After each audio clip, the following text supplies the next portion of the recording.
સુરત જિલ્લા પંચાયત કચેરી ફરી એકવાર ભ્રષ્ટાચારના કારણે વિવાદોના વમળમાં આવી છે। જિલ્લા પંચાયતની ખેતીવાડી શાખામાં ફરજ બજાવતા વર્ગ 3ના મહિલા સિનિયર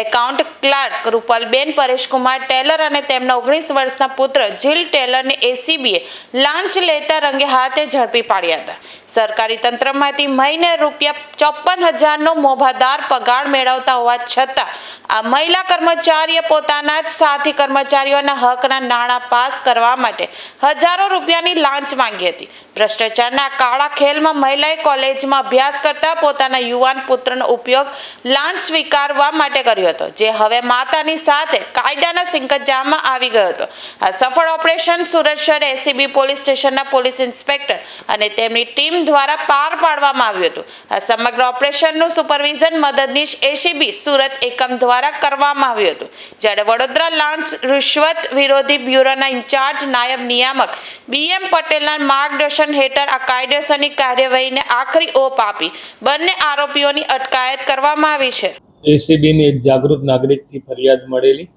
ખેતીવાડી શાખા જિલ્લા panchayat Surat senior accountant clerk તરીકે ફરજ બજાવતા રૂપલબેન ટેલર કે જેઓએ ખેતીવાડી વિભાગના કર્મચારીઓ જેઓના ટીએ બિલ તેમજ એલટીસીના બિલો મંજૂર કરવાના આવેજ પેટે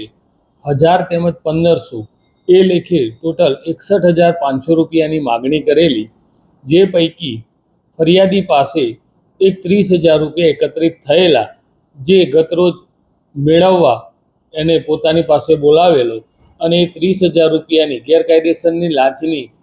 માગણી કરી એ સ્વીકાર કરતા ગતરોજ તેઓ તથા તેમનો પુત્ર જીલ ટેલર એમની અટકાયત થયેલી છે અને આગળની કાર્યવાહી ચાલુ